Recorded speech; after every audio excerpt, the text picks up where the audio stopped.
Dans le paysage turbulent du Moyen-Orient, les tensions atteignent de nouveaux sommets alors que des groupes armés soutenus par l'Iran déclenchent une vague d'attaques dans la région. Leur cible principale, les intérêts américains dans des endroits stratégiques comme l'Irak et la Syrie, tout en perturbant le commerce mondial via les routes de la mer Rouge.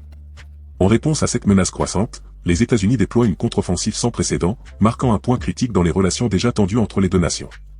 La mer Rouge, artère maritime vitale, apparaît comme l'épicentre de ce conflit qui s'intensifie, les forces américaines intensifiant leurs attaques contre les milices soutenues par l'Iran opérant dans la région. Dans une démarche coordonnée, les États-Unis et le Royaume-Uni lancent des frappes chirurgicales contre des installations contrôlées par des milices liées à l'Iran au Yémen, répondant avec force aux menaces persistantes contre leurs forces navales et leur trafic commercial.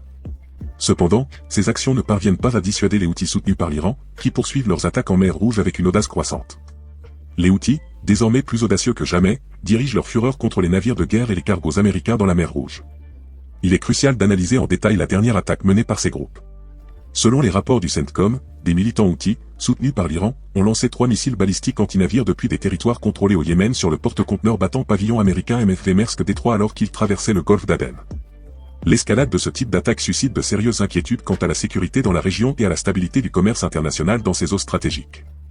Au milieu du chaos déclenché par les attaques des Houthis au Yémen, le récit s'intensifie avec un épisode crucial qui met en lumière la complexité de la situation. L'histoire se déroule avec la confrontation entre les forces américaines et les rebelles Houthis, entraînant une série d'événements qui façonnent le paysage géopolitique de la région. La scène s'éclaire avec la description d'un moment tendu, un missile Houthi tombe dangereusement près d'un navire américain, tandis que 2 autres sont habilement abattus par des missiles précis IRIM-161 tirés depuis l'USS Gravely. Malgré la réussite des attaques, l'efficacité de la réponse suscite la panique parmi les Houthis, soulignant les prouesses militaires des forces américaines. L'histoire passe à la déclaration de la compagnie maritime Maersk, qui ajoute des couches de détails à l'histoire. 2 navires battant pavillon américain, chargés de fournitures militaires, naviguent vers le nord à travers le détroit stratégique de Bab el-Mandeb. Cependant, une explosion à proximité modifie leur plan, les obligeant à faire demi-tour. L'US Navy, compagnon de route, intercepte une pluie de projectiles, soulignant l'ampleur de l'affrontement. La sécurité des navires et de l'équipage reste intacte, grâce à l'action rapide de l'US Navy, qui les renvoie dans le golfe d'Aden. Maersk, dans sa déclaration, révèle que ces navires, qui font partie du programme volontaire de transport maritime intermodal et de sécurité maritime avec le gouvernement américain, bénéficient de la protection de la marine pour traverser le détroit, transportant des marchandises critiques du ministère de la Défense et de l'État des États-Unis. L'intrigue prend une tournure choquante lorsqu'il est révélé que les navires attaqués sont exploités par MK Line, la filiale américaine de Maersk, qui annonce la suspension des transits dans la région jusqu'à nouvel ordre. Cette décision reflète les conséquences immédiates des attaques, alors que l'entreprise évalue la sécurité de ses opérations dans cette zone volatile. Dans un dernier rebondissement, le porte-parole militaire des Houthis, Yahya Sarrea, présente sa version des événements, racontant un échange de tirs prolongés contre des navires de guerre américains qui a abouti à l'impact direct de l'un d'entre eux et de 2 navires marchands qui ont été contraints de se retirer. Ce contrepoint offre un regard plus complet sur le récit, soulignant la tension palpable et les diverses perspectives en jeu. Dans un scénario de tension croissante, le récit est tissé d'événements qui soulignent l'intensité des affrontements dans la région.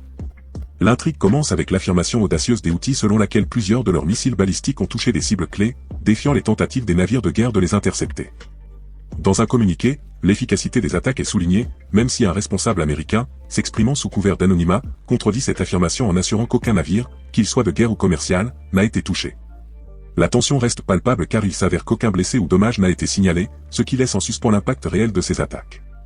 L'énigme s'approfondit lorsque l'attention se tourne vers les porte-conteneurs Maersk Détroit et Maersk Chesapeake, qui deviennent la cible de ces attaques. Ce changement augmente le risque de futures attaques du groupe, soulevant des questions sur la sécurité de la navigation dans le détroit vital de Bab el-Mandeb.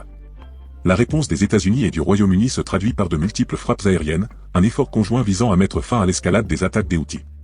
Cependant, la guerre des déclarations se poursuit alors que les Houthis, qui attaquent les navires depuis novembre, revendiquent la responsabilité de ces attaques dans une déclaration préenregistrée de leur porte-parole militaire.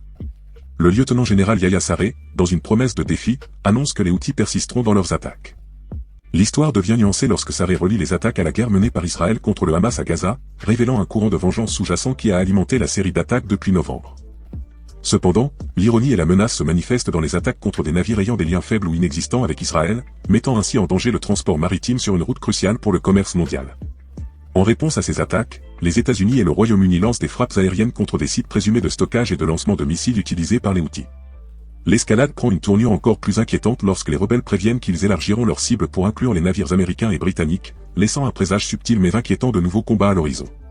Sur l'échiquier géopolitique complexe de la mer Rouge, un complot complexe se déroule, le Qatar émergeant comme un acteur clé au milieu de la tourmente. Le récit commence avec le Qatar, l'un des principaux exportateurs mondiaux de gaz naturel liquéfié, GNL, qui met en garde contre l'impact des attaques en cours des Houthis sur ses livraisons. Ce tournant ajoute une nuance supplémentaire au conflit, affectant non seulement les routes maritimes, mais également les marchés mondiaux de l'énergie. Curieusement, le Qatar, qui joue le rôle de médiateur entre le Hamas et Israël, se trouve dans une position délicate. Bien qu'il soit l'un des plus grands exportateurs de GNL, il a choisi de ne pas attaquer ses propres navires, conservant son rôle de médiateur.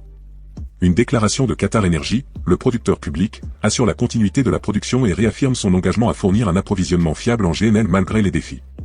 L'intrigue se développe en révélant que les expéditions de GNL en provenance du Qatar sont gérées conjointement avec les acheteurs, explorant des itinéraires alternatifs autour du cap de Bonne-Espérance en Afrique. Ce détour stratégique ajoute un élément de suspense, démontrant la capacité d'adaptation du Qatar face à l'adversité. Pendant ce temps, sur la scène politique américaine, un groupe bipartisan de sénateurs remet en question l'autorité légale du président Biden d'autoriser des attaques contre les Houthis au Yémen.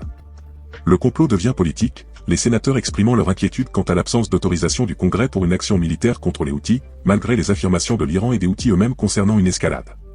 L'histoire prend une dimension supplémentaire alors que les législateurs de la Chambre des représentants, des progressistes aux conservateurs, remettent en question l'autorité de Biden, reflétant les tensions politiques internes sur la posture militaire. Cette intrigue secondaire ajoute une touche d'intrigue et de complexité, montrant les différentes perspectives en jeu. Le porte-parole de la sécurité intérieure de la Maison-Blanche, John Kirby, entre en scène pour défendre l'autorité du commandant en chef. Cette défense ajoute une couche de tension et d'anticipation, laissant planer des questions sur l'équilibre entre l'autorité présidentielle et la nécessité de l'approbation du Congrès. Dans cette tapisserie d'événements, l'intrigue se déroule avec des rebondissements inattendus et un ton qui reflète la complexité des intérêts en jeu, emmenant le lecteur dans un voyage fascinant dans le monde complexe de la politique internationale et des conflits régionaux.